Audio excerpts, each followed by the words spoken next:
Today I actually watched a few videos of Concord that I play. I see them kind of an historical artifacts. A game that I actually played quite a few hours, and to some degree I enjoyed it. But I asked myself, I wanted to understand the disconnect between the 8-year development cycle of this game and the 2-week market lifespan. I wanted to understand, not just for this game, what basically the business decisions that have transformed major development cycles into historical commercial losses.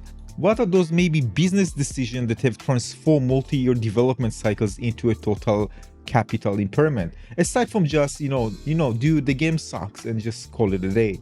I also wanted to know, how it actually affected the market. I mean, does it change something on the way we actually consume games right now? And what other negative impacts it had on the industry in general?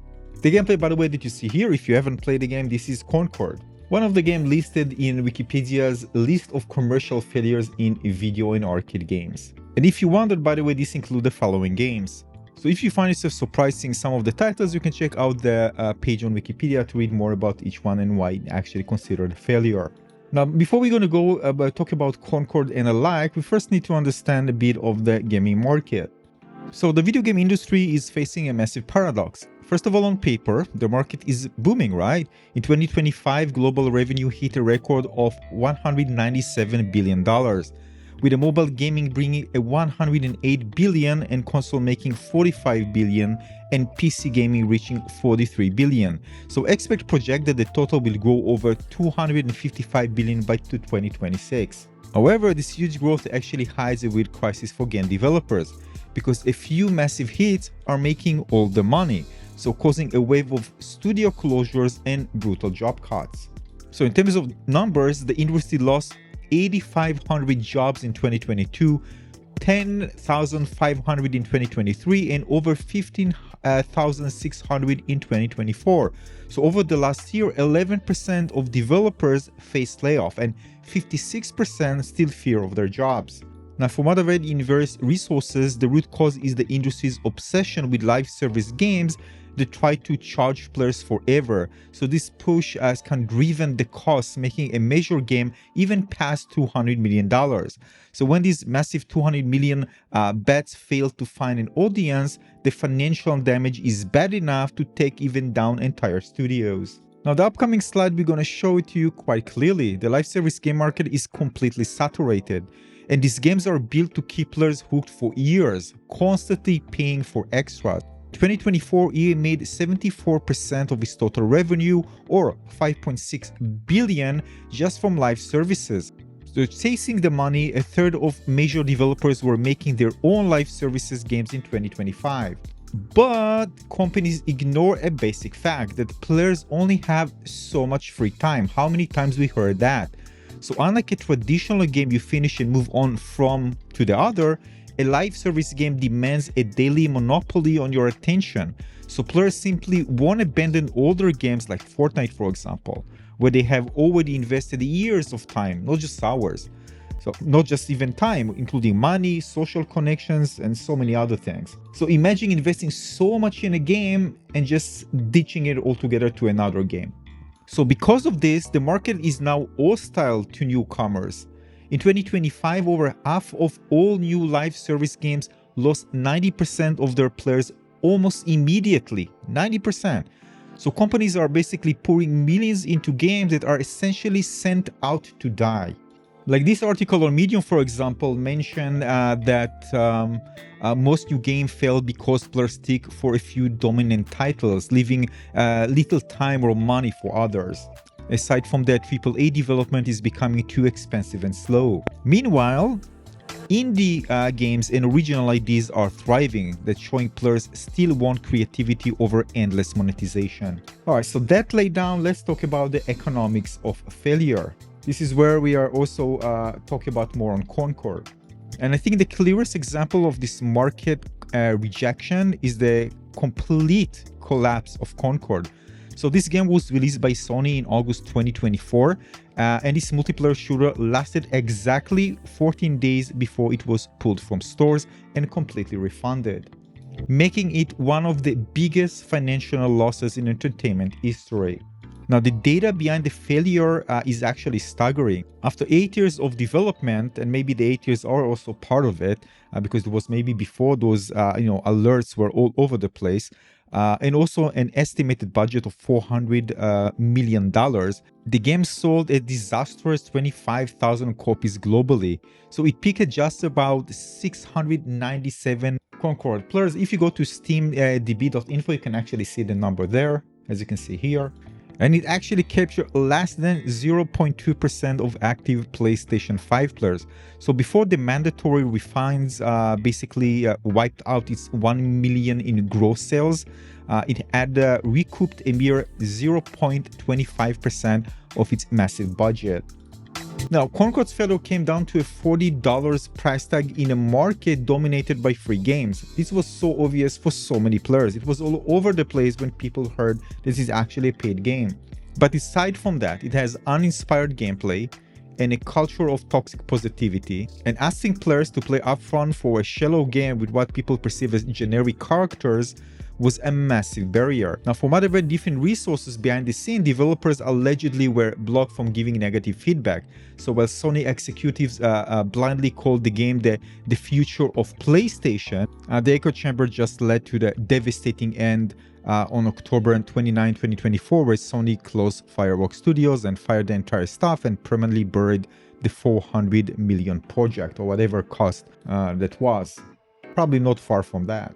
Now, in my opinion, it also hurt to a certain degree the image of the company. So if this is the future of PlayStation and such a failure, what this actually means. Now let's talk about another disaster, Highguard. So while Concord actually failed to attract an audience, the free-to-play this time game Highguard proved that getting players through the door is useless if you cannot keep them. I actually thought that Highguard was actually worse than Concord, gameplay-wise. Now, it was created by veteran developers and launched in January 2026, and this game initially looked like a massive hit. Now, it brought in over 2 million unique players globally, and hit a launch peak of over 97,000 Concord players on PC alone. So if you wonder where are those players who said, well, the game is actually good, it's probably those 10 people who are actually playing it right now as of the time making this video.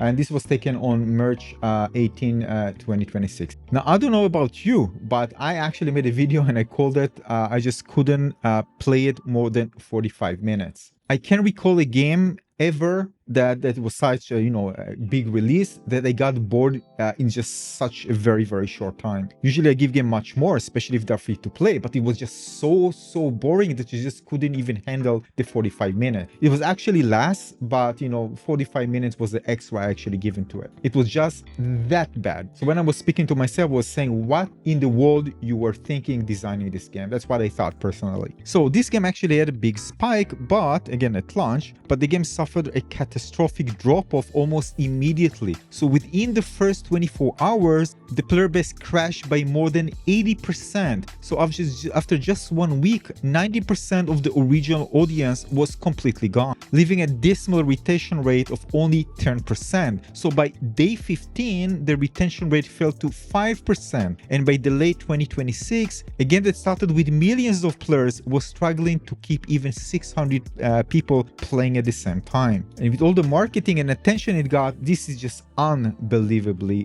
bad. Now, Highguard's collapse was a result of executive hubris and a shadow drop marketing strategy that actually backfired. So by skipping public testing, the team actually missed critical data that would have shown the game's identity crisis. So this game was actually originally a survival game like Rust, but it was pivoted halfway through development into a 3 versus 3 shooter, resulting basically in a mess of mechanics that alienated everyone. Now later I read, because I investigated more about the internal testing, and I read it was also deeply flawed. The developers actually played in perfect coordinated conditions that didn't reflect the messy reality of the general public. So when the game launched, the data was undeniable, a catastrophic 5% player retention rate by day 15. Now, following this, the financial baker, Tencent, was actually pulled all the funding immediately. So just 16 days after launch, the studio was out of money, and the game was permanently shut down on March 12, 2026. So this is a total lifespan of only 45 days. Many games just keep breaking records, but not in a good way. But personally, it's not a laughing stock. I see this as a very sad story. There's so many people who, put their passion into making these games, and so many developers, artists, and it's just sad. And as a developer myself, I can definitely understand this. And, it's just a sad story, to be honest with you. And lesson need to be learned for sure. Now, there are many more horror stories like that. For example, the failure of Skull and Bones is the ultimate warning against the sunk cost fallacy, where Ubisoft spent 11 years and an estimated 650 million to 850 million on a game they marketed as AAA.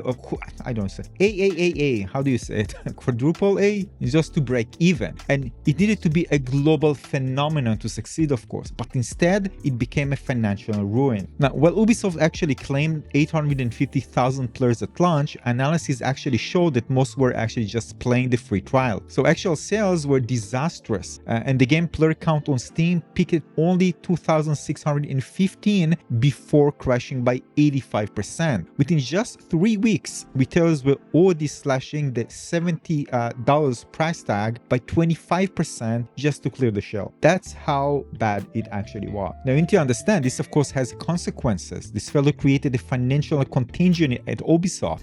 So this crisis forces them to delay, for example, Assassin's Creed Shadows and send their stock to an 11-year low. So it proves that a decade of development doesn't guarantee a hit. It often just creates a product that is obsolete before it even arrives. And there's so many other examples of that. This is just a graveyard of very high ambition game development. So why the AAA industry is currently collapsing under its own weight?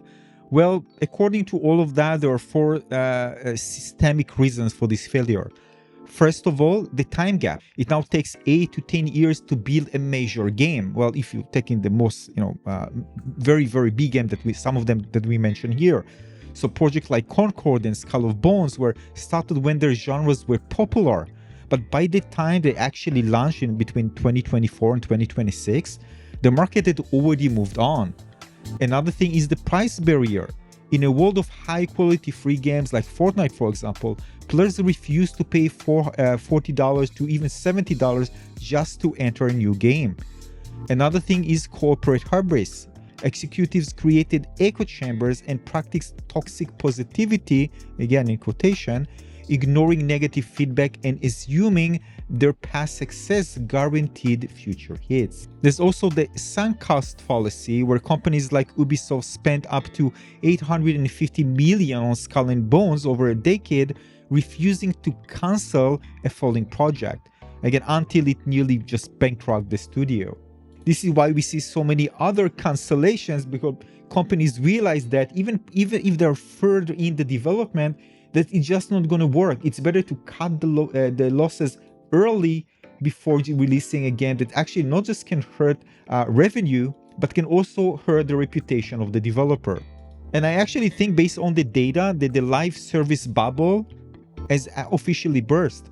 For the industry to survive right now, publishers must stop spending, let's say, 400 millions on just trend chasing games. They need shorter development cycles, smaller budgets, and the return to listening to role player feedback instead of executive egos. And the saddest part, when I say this personally, is that the writing is on the wall. You can just tell several players just to play the game and give their honest opinion, and that you're going to realize something is wrong with the game. Of course, you need to sample it more than just a few players. And the way to do it, play tests, early access and so on, or closed betas, which are good, by the way, with NDAs, or maybe just close testing in the company's offices. This must be done, and in a way that is not influenced by other people. This needs to be done where third-party, uninfluenced, give you a really honest opinion what they think about the game. But this is not all, by the way. There are many other things like poor optimization, predatory monetization, lack of content, bad release timing, sometimes even weak marketing, by the way, can lead to this. Ignoring the fan base. How many times I read this? Oh my God, it actually hurts. Sometimes even unclear identity of the game. Sometimes I look at the game and I ask myself, what is this game? I think this developer tried to make something so unique sometimes and interesting that the game just feels like you don't know what it feels like. Sometimes games also develop so many years that actually they use outdated tech, because you just spend so much time in development that the graphics and gameplay feel old compared to your competition. And let's not talk about difficulty of onboarding, that having confusing, for example, I don't know, tutorials, for example, or first hour experience that it's bad, that makes new players quit before even the game actually gets fun, and then they immediately refund the game. Luckily for us gamers, we have so many amazing talented indie developers that are just making amazing games, that take risk and creating some amazing games that I personally enjoy playing more than any of the biggest releases that released, I don't know, in the past 5 years. Now I'm just going to go back and play some Slay the Spire 2. Thanks for watching.